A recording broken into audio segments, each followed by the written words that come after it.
आपको पता है कि आपकी बेटी की सौदतकार कौन है? पता आपको?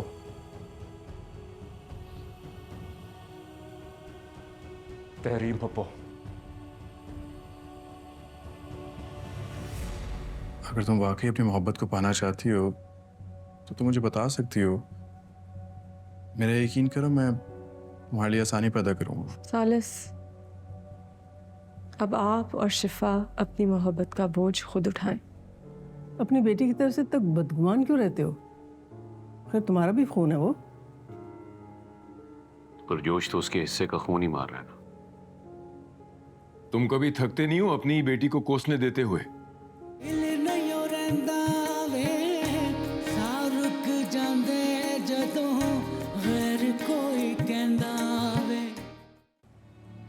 बेटियों के मामलात को बहुत तहम्मुल और हौसले से सुलझाया जाता है, मगर तुम अपने गमों से बाहर निकलोगे तो तुम्हें कुछ नजर आएगा ना। क्या हो गया, क्या हो गया है? सुबह सुबह तुम लोग क्यों शुरू हो गए? कुछ नहीं अम्मा, बस जो मुंह में आ रहा है पके जा रहा हूं। अरे भाई रजा, क्या कहना चाहते हो? साफ साफ कहो। ठीक कह रहे हैं आप पप्पा जी, अब साफ साफ बात करने का वक्त आ गया है। आप और अम्मा मेरे साथ तहजीब की तरफ चलें। उसकी मौजूदगी में मुझे आपसे कुछ जरूरी बात करनी है। और उस्मान, तुम भी। बिल्कुल ठीक है। मेरा भी आज बहुत दिल चाह रहा था तहजीब से मिलने के लिए। जी अम्मा।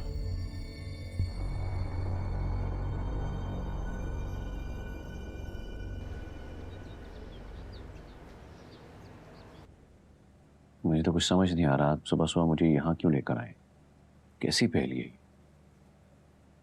अब तो सालिस और जहांगीर भी चले गए हैं। बताओ ना रज़ा, क्या बात है?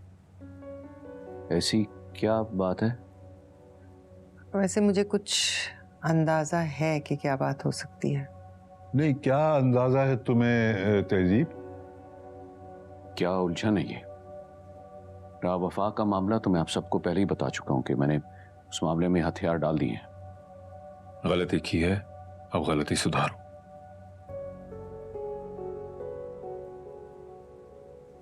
कैसी गलती?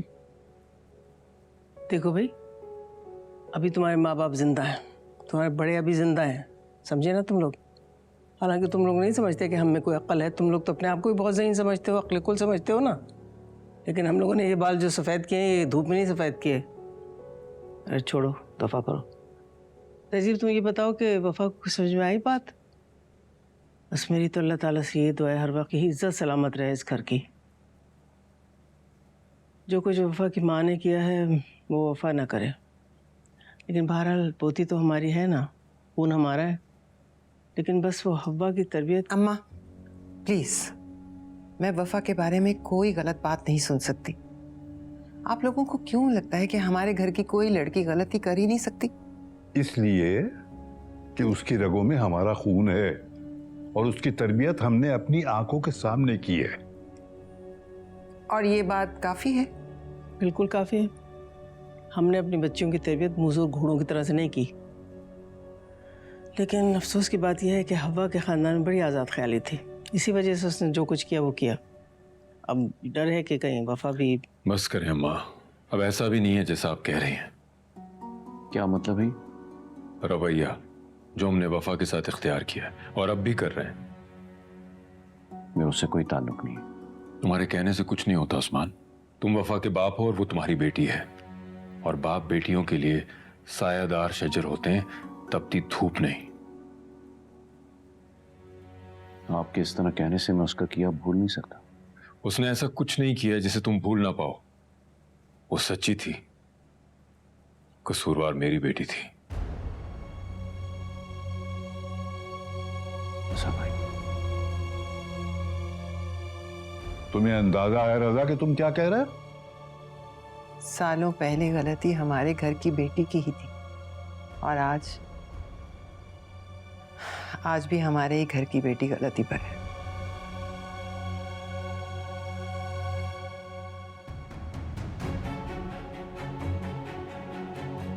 उस वक्त हव्वा बेकसूर थी, आज वफा बेकसूर है। लेकिन न जाने क्यों उन दोनों ने ही बिना किसी खता के अपनी सजा पाई।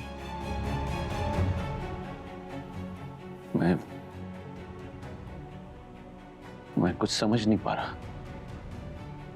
बात बहुत सादा है उस्मान। उस दिन सालिस के साथ वफा नहीं थी, शिफा थी।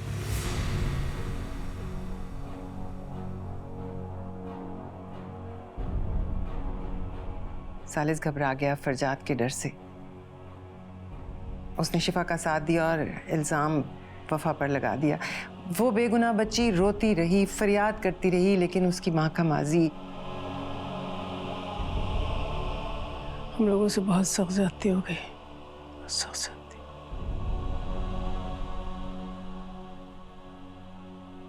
ये ज्यादती पहली बार नहीं हुई है माँ। हवा पर जो उस वक्त इल्जाम लगा वो भी गलत था।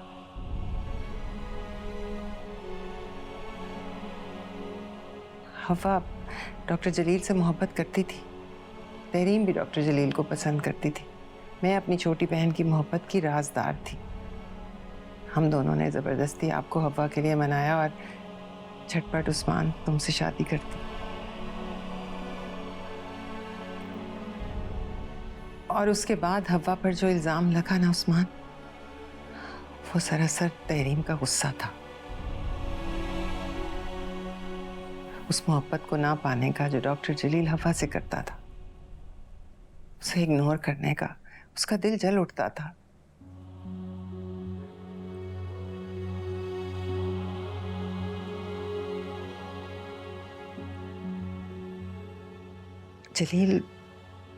जलील ने तो मर्दों की तरह हवा को अपनाया, सीना तान कर। मैं इस बात की कदर करती हूँ।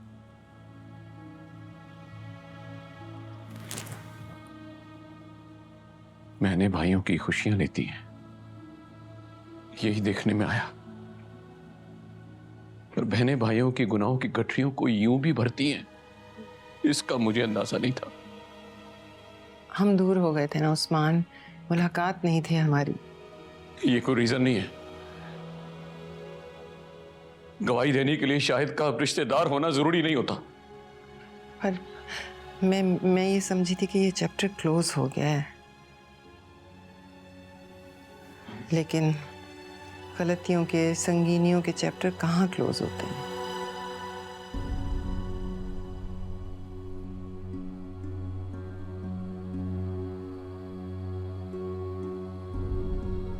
ज्यादती है।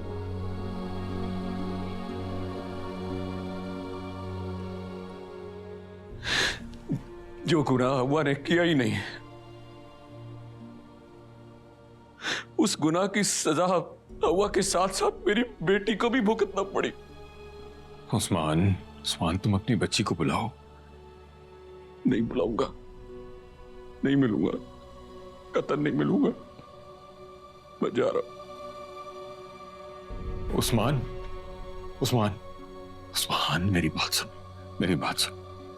तुम बैठो, मिलो उससे। नहीं बैठूंगा, नहीं मिलूंगा। क्यों? शर्म आ रही है मुझे, शर्मिंदा हूं मैं। क्या कहूंगा अब? क्या कहूंगा उससे कि मैं अंधा हो गया था? न मुझे उसकी वफा नजर आई, न उसकी मां की।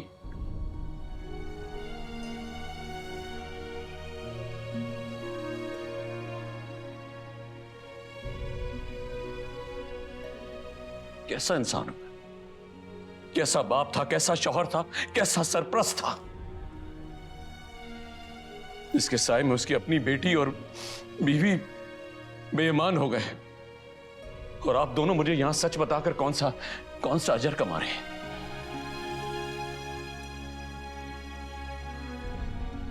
एक फांसी याफ्ता मुजरिम को सजा से बचाकर बताएं ना, कौन सा अजर कमा लेंगे आप लोग?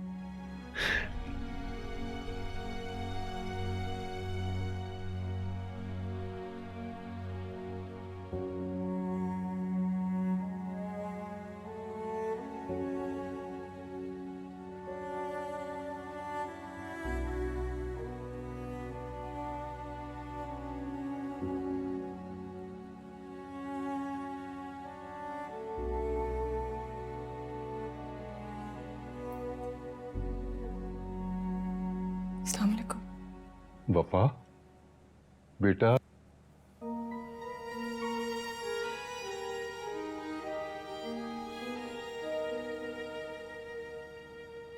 वफा बेटा, बहुत प्यारी बेटी हो तुम, बा वफा हो, बा किरदार।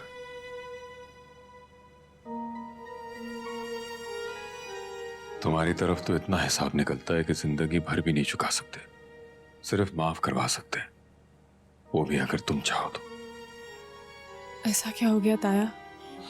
आंखों से पट्टी उतर गई है, अब वो चेहरे देखे नहीं जा रहे जो पहले बहुत दिलकश लगते थे। स्याह, मस्क, झूठे बरम, झूठी इज्जतें। आपको पता चल गया? और ऐसा कुछ नहीं होने वाला है। वफा बेटा, मेरे पास तो कहने के लिए अल्फाज ही नहीं तुमसे। और जो कुछ मैं तुमसे कह चुकी हूँ उसमें मैं इतनी शर्मिंदा हूँ, इतनी शर्मसार हूँ कि मेरी चाहता जमीन फट जाए, मैं उसमें समा जाऊँ। दादी, बेटा बस ये समझ के माफ कर देना कि तुम्हारे दादा दादी की अक्ल मऊफ हो गई थी, वो सही और गलत को समझ नहीं पाए। मेरा बच्चा माफ कर देना मेरी जान, मेरा बच्चा। अल्लाह तुम्हें खुश रखे, हमेशा खुश रहो बेटा, जीती रहो।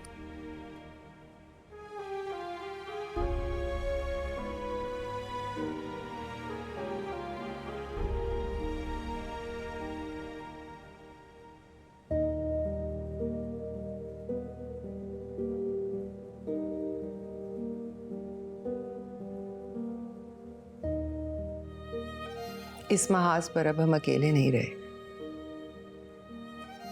सालस, किस्मत के दायरे ने तो बड़े बड़े सुरमाओं को जेर कर दिया।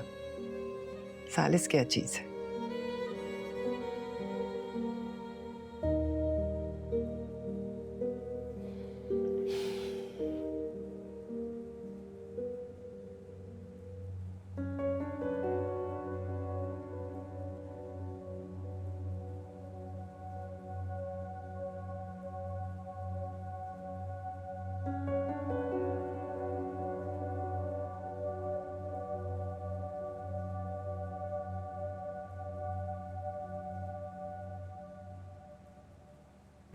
तुम्हें मेरे भाई को धोखा देते हुए शर्म नहीं आई?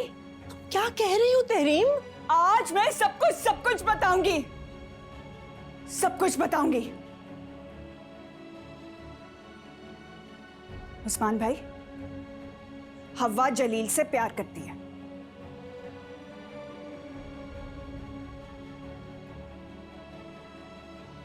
आपको धोखा दे रही है और इसे मुझसे बदगुमान कर रही है। काश मैं तुम्हें पहले पहचान जाता। तुम एक बेवफा, दगाबाज और फरेबी औरत हो। तुम जाना चाहती हो तो जा सकती हो, यहां तुम्हें कोई नहीं रोकेगा, क्योंकि तुम जैसी औरत हम जैसे इज्जतदार घरानों में जचती नहीं। इसलिए मैं तुम्हें तलाक देता हूं, तलाक देता हूं, तलाक देता हूं। खुदा की कसम, खुदा की कसम उस्मान, ऐसा कुछ नहीं है, कुछ नहीं हुआ। अब ये तहरीम को गलतफहमी हुई है, मैंने कभी आपसे बेवफाई नहीं की। गलतफहमी है आपकी भाई।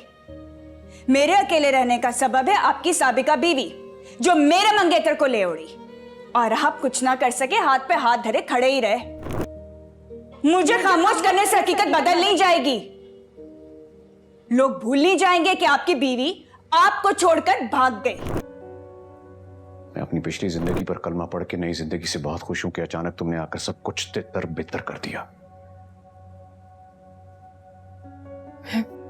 खुशी से नहीं आई थी, लेकिन तुम्हारी मां तुम्हें खुशी से साथ लेकर गई थी। मैं ना समझ थी। मैं तुमसे ज्यादा बात नहीं करना चाह रहा, सिर्फ इतना कह रहा हूं कि मुझसे दूर रहो, क्योंकि जब जब तुम मेरे करीब आती हो या मुझसे बात करने की कोशिश करती हो, मेरी प्रॉब्लम्स और बढ़ जाती हैं। मैं इसको पसंद नहीं करती हूँ, ये इसको पसंद करती है और ये इसको पसंद करता है। इसको बचाने के लिए ये झूठ बोल रहा है, मेरी कोई बात क्यों नहीं मान रहा?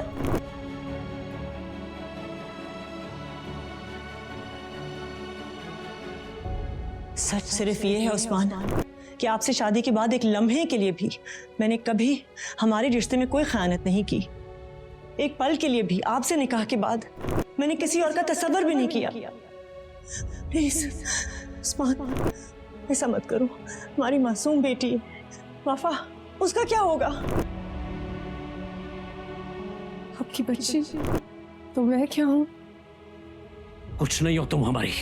आपकी कुछ भी ना सही, लेकिन मेरे लिए मेरा ज़मीर और मेरा किरदार सब कुछ है। मुझे क्या पता था,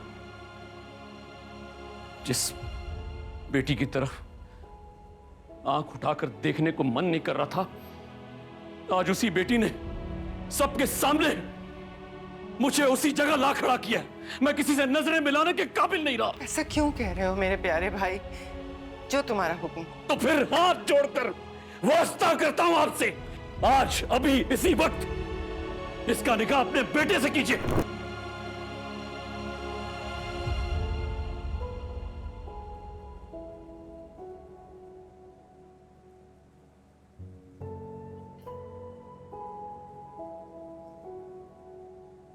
उस्मान का फोन सुबह से बंद आ रहा है, मुझे परेशानी हो रही है। मैं सुबह उस्मान को तहजीब के घर लेकर गया था, जहां पर वफा की बेगुनाही की हकीकत आश्कार हुई। वहीं उस्मान के मासी पर भी एक भयानक इंकशाफ हुआ है। तो आपको पता चल गया कि कसूरवार कौन था? हमने बहुत जुल्म किया उसके साथ। बहुत जुल्म हुआ है और बार बार हुआ है हमसे। क्या मतलब? वफा की मां बेकसूर थी, उस पर तोहमत लगाई गई थी और किसी और ने नहीं, तहरीम ने।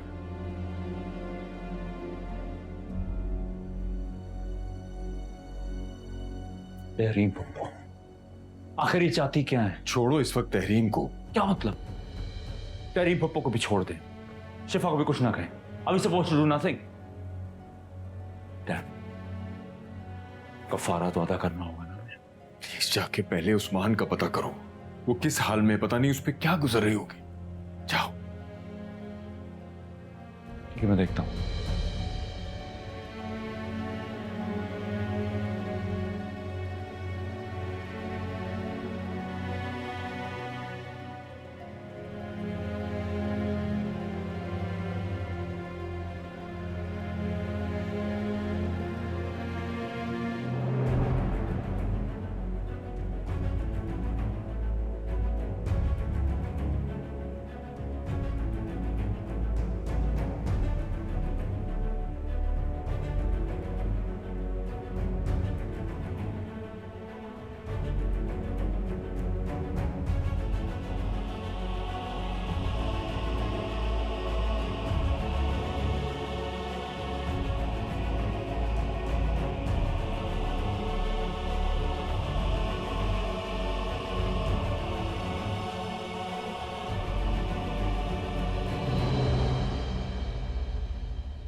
फर्ज करो अगर वो मुझे माफ भी कर देती है तो क्या वो मुझे माफ कर देगा?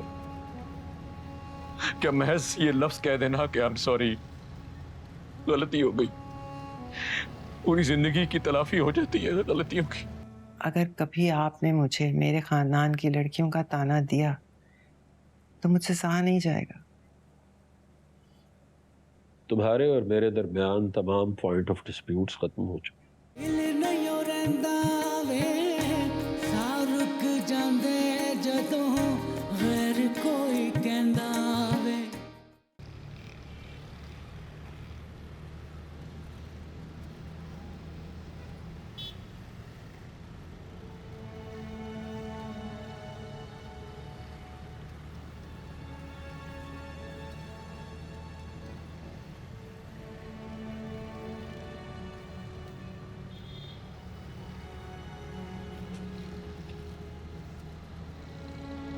आपका फोन बंद है? डैडी कब से परेशान है? मैं आपको ढूंढते ढूंढते आया हूं।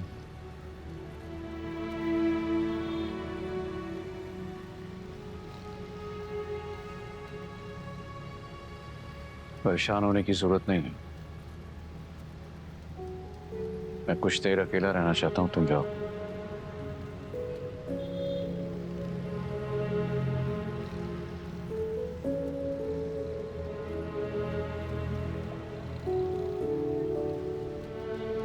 अगर अकेले रहने से मसले हल होते हैं ना चचा, तो शायद सबसे पहले मैं किसी ऐसी जगह चला जाता जहाँ और कोई ना होता।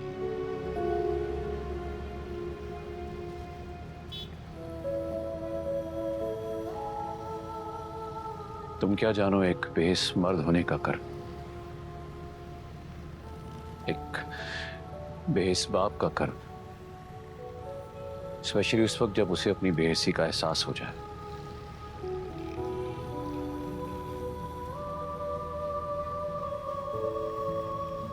अगर आपसे माफी का एक दरवाजा बंद हुआ है तो दूसरा खुला भी है। और वो जो जिंदगियां बर्बाद हुई हैं,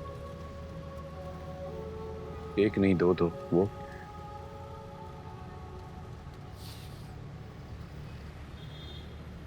सर उनमें से एक का जिम्मेदार तो मैं खुद हूं।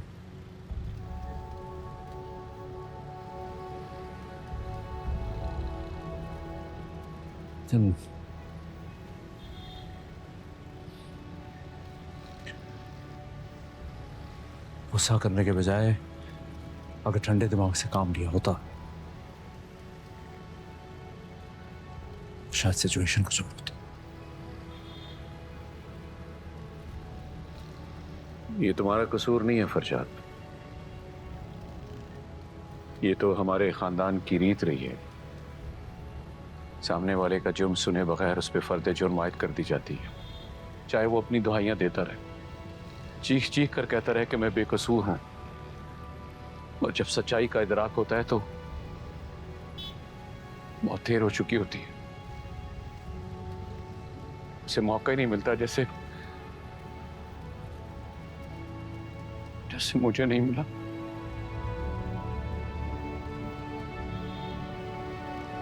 बहुत देर हो गई, वो मुझे माफ किए बगैर ही चली गई, और जो पीछे रह गई है उसे नजरें मिलाने की हिम्मत नहीं है मुझ में। फर्ज करो अगर वो मुझे माफ भी कर देती है तो क्या वो मुझे माफ कर देगा? क्या महज ये लफ्ज कह देना कि आई एम सॉरी, गलती हो गई, पूरी जिंदगी की तलाफी हो जाती है गलतियों की? आई डोंट नो, मुझे नहीं पता। माफी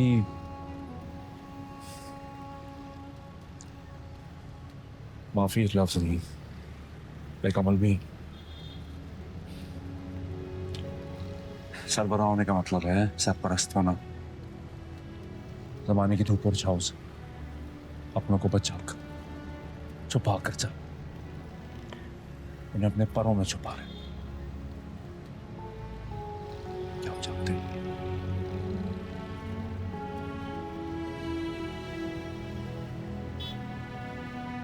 हाय, सब आपका इंतजार कर। नहीं, तुम जाओ बेटा, मैं इतना बहादुर नहीं हुआ कि डूब के मर जाऊं। जाओ तुम।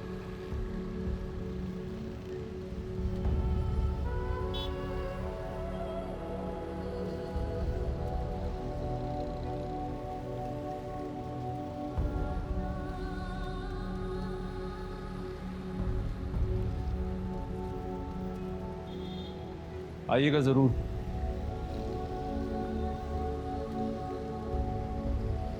आपकी बेटी एक जमाने से आपकी मुंतज़िर है।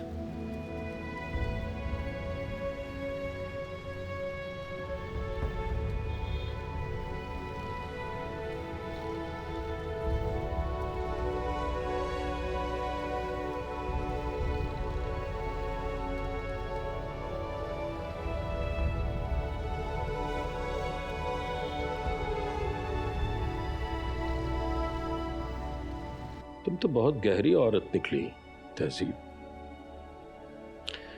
मैं नहीं जानता था कि तुमने एक एक कड़े लम्हे को हजार से ज़र्ब दे के अपने दिल में जमा कर रखा।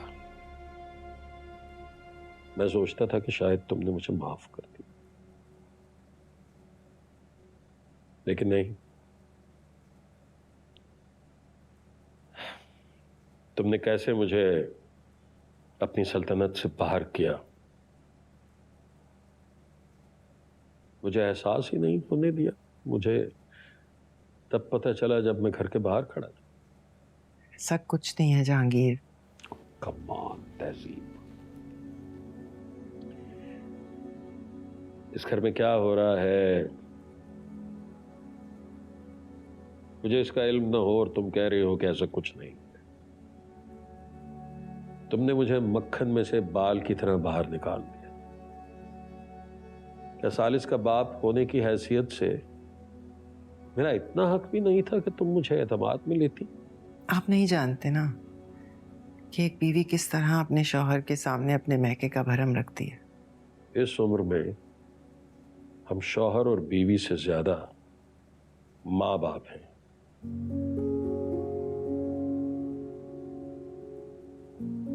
ताने देने और महसूस करने की कोई उम्र नहीं होती है जहांगीर, और मैं अपने हिस्से के पहाड़ अपने सर पर उठा चुकी हूँ। अब मुझ में एक जुमला, एक लफ्ज भी सुनने की हिम्मत नहीं है। मानती हूँ और जानती भी हूँ ज्यादती हमारे खानदान की लड़कियों में है, लेकिन कुछ बातें जहर की तरह होती हैं। अगर उन्हें जताया जाए तो तासीर बहुत बढ़ जाती है, और मुझ में अब बातें सुनने की हिम्मत नहीं रही। आपका अच्छा रूप मुझे बहुत अच्छा लगता है जहांगीर, लेकिन अच्छे लोग भी तो इंसान होते हैं ना। अगर कभी आपने मुझे मेरे खानदान की लड़कियों का ताना दिया तो मुझसे सहा नहीं जाएगा। तुम्हारे और मेरे दरमियान तमाम पॉइंट ऑफ डिस्प्यूट्स खत्म हो चुके। सोचने वाली बात तो यह है कि अब आगे क्या करना है। मैं इतना अरसा वफा से नाराज रहा, बगैर ये जाने कि असल कसूरवार तो मेरा बेटा है। असल मुजरिम तो वो है, और बच्ची इतनी साबिर है कि उसने एक लफ्ज नहीं बोला, बिल्कुल ही खामोश रही। इसी बात का तो दुख है, उसकी इसी खामोशी से तो डर लगता है मुझे। आहें बेआवाज होती हैं जहांगीर, लेकिन अल्लाह ताला तो उसकी भी सुनता है ना जिसकी ज़बान ना हो।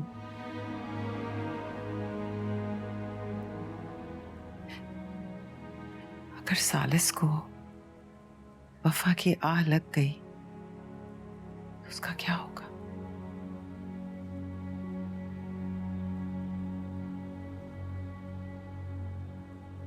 कितना ज़ौम था, इतना ज़ौम था अपनी तरबियत पर, अपनी बच्चियों पर, अपने आला ख़ानदान पर। वो सारा ज़ौम, वो सारा भरम एक लम्हे में धड़ाम से गिर पड़ा, बर्बाद हो गया, मिट्टी में मिल गया। मिट्टी में तो पहले ही सब कुछ मिल गया था शफीका बेगम। वो तो किसी ने हमारा भरम टूटने नहीं दिया था, इसीलिए हम इतने गुरूर के साथ इतने सालों तक जीते रहे। लेकिन अब जो हमारा सर झुका है तो मुझे नहीं लगता कि हम कभी इसे उठाने के काबिल हो सकेंगे। पता नहीं कहाँ कमी रह गई, कहाँ। कमी नहीं, जाती कहो। औलाद पर अंधा एतबार करना उनके साथ भी जाती होती है और अपने साथ भी जाती होती है। और ऐसे मामलात जहां जानिबदारी से काम लेना चाहिए वहां खून की कशिश आड़े आ जाती है। पहले भी ऐसा ही हुआ, अब भी ऐसा ही हुआ। इसमें कोई शक नहीं कि शिफा और वफा से हमारा रिश्ता एक ही सा है, लेकिन चूंकि शिफा को हमने गोदों में खिलाया है, लिहाजा हम ये सोच भी नहीं सकते थे कि शिफा ऐसा करेगी। बस ये ख्याल था कि हव्वा की बेटी वही कसूरवार है। हव्वा, कितनी हकारत, कितनी तलखी होती थी हम लोगों के लहजों में उसके लिए, लेकिन अब तो जिससे ज़बान लड़खड़ाती है उसका नाम लेते हुए शर्मसारी के मारे नाम नहीं लिया जाता उसका। कितनी ज्यादती की हम लोगों ने हव्वा और वफा दोनों के साथ।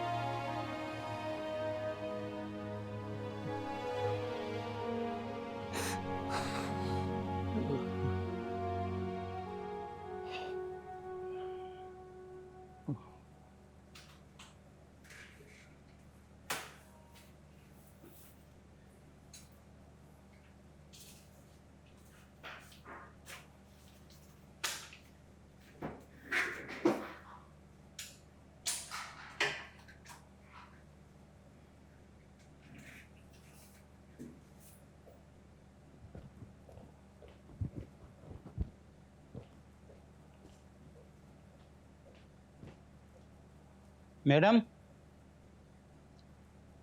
मैडम, ये आप लैंप कहाँ से लेकर जा रही हैं? अपने केबिन से। इसका तो गेट पास बनाना पड़ेगा। तो आप बना दें। मैं नहीं बनाता हूँ, इसका गेट पास एडमिन बनाता है। मैं फरजाद साहब की पर्सनल सेक्रेटरी हूँ। देखें बीबी जी, आप जो कोई भी हैं, हमें अलाउ नहीं है, इसका गेट पास देना पड़ता है, ये कंपनी का रूल है। देखिए बात सुने, मेरा पर्सनल लैब ना ख़राब हो गया है, मैं आज ले जाती हूँ, कल वापस ले आऊँगी। मेरा जो नॉवेल है ना वो इंतहाई रोमांटिक मूड पे है अभी, उसका पढ़ना लाजिम है। देखें बीबी जी, ये कंपनी की प्रॉपर्टी है, आप इसे नहीं ले जा सकते। कैसे नहीं ले जा सकती? देखिए मेरे टेबल पे थी, मेरे यूज़ की चीज़ थी। अब मैं दिन में यूज़ करूँ, रात में ऑफिस में यूज़ करूँ, घर में है तो मेरा ना। देखें मैडम, नॉट अलाउड है। कैसे अलाउ नहीं है? आपने मुझे यहाँ काम करते हुए नहीं देखा है। I really need this. और क्या प्रॉब्लम है? सर ये कंपनी की लैंप लेकर जा रही हैं, मैं इनको मना कर रहा हूँ, उसके बावजूद ये मुझसे बहस कर रही हैं। क्या प्रॉब्लम है? आप ये क्यों कर रही हैं और किसकी इजाजत से आप ये लैंप लेके जा रही हैं मिस हैदर? आपकी? मेरी? सर मैंने आपसे पूछा तो था। एक्सक्यूज मी, आपने मुझसे ऐसी कोई बात नहीं पूछी थी, और इस तरह आप ऑफिस की चीज नहीं लेके जा सकती और ले जाना भी क्यों चाहती हैं? Sir I really need this. Permission की बात है ना, मैं आपसे आप पूछ लेती हूँ। सर क्या मैं ये लैंप अपने साथ अपने घर ले जा सकती हूँ? नो। पर क्यों सर? सर मुझे बुक पढ़नी होती है, मेरा पर्सनल लैंप खराब हो गया और मैं लाइट भी नहीं जला सकती, दादी की तबीयत खराब हो जाती है ना। सर प्लीज ले जाने दें please. Miss Haider. Okay sir. क्या आपको लगता है कि ये सब नॉर्मल? सर क्या बात कर दी आपने? आपको लगता है मैं नॉर्मल हूँ? ये देखें, आई एम परफेक्टली नॉर्मल। आप मुझे नॉर्मल साबित करना चाहते हैं? नहीं, दिस इज नॉट फेयर। मैं ये नहीं कह रहा। एक सेकेंड, आप बिल्कुल अब नॉर्मल नहीं। तुम ऊपर आओ फौरन। जी फौरन।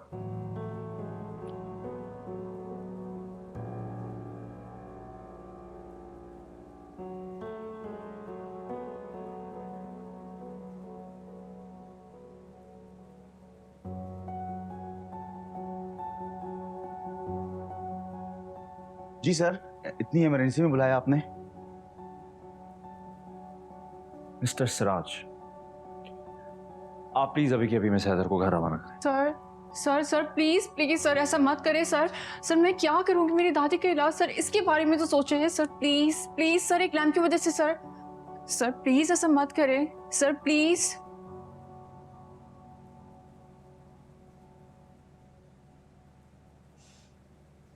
लो ले लो तुम अपना लैंप। कैसी दुनिया है ये? एक लैंप के पीछे गरीब लड़की को नौकरी से निकाला जा रहा है। ये सब क्या हो रहा है?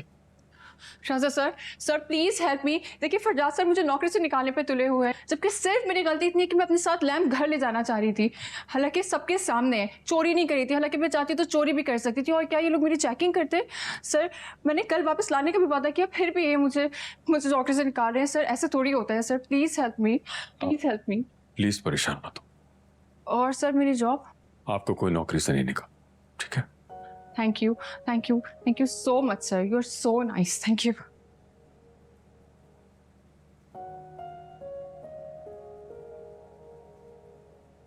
Sir thank you so much. आप भी चाहिए। आप नहीं जानते, she is not normal. I mean उसमें कोई ऑफिस एटिकेट्स नहीं है। वो कभी ड्रामे देख रही होती है, कभी 5,000 रुपए मांग लेती है, कभी सो जाती है, और आज तो उसने हद ही कर दी। I mean who takes an office lamp home, right? Leave it Farzad. Siraj ने बताया कि बच्ची जरूरतमंद है। मुझे तो उसमें भी शक है।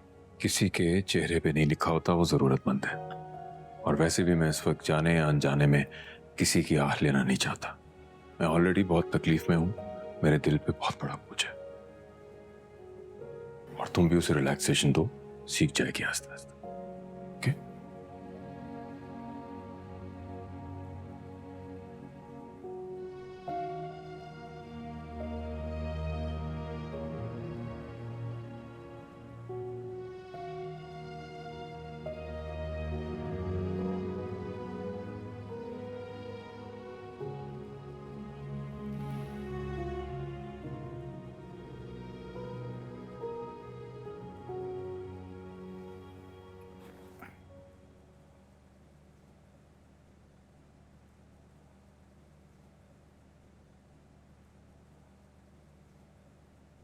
आप परेशान मत हो, सब ठीक हो जाएगा। हम इस मसले का कोई ना कोई हल निकाल लेंगे। हल तो मैंने निकाल लिया है। क्या? शिफा की शादी। शायद खुदा को मुझ पर रहम आ गया है, शिफा के लिए एक अच्छा रिश्ता आया है। रस्मी फॉर्मेलिटीज के बाद मैंने और फरियाल ने ये फैसला किया है कि हम हाँ कर देंगे। फैमिली कैसी? और लड़का? फिक्र मत करो, मेरे पुराने जानने वाले नामी गिरामी लोग हैं। और अगर नहीं भी होते तो भी मैं मजीद देर नहीं करना चाहता।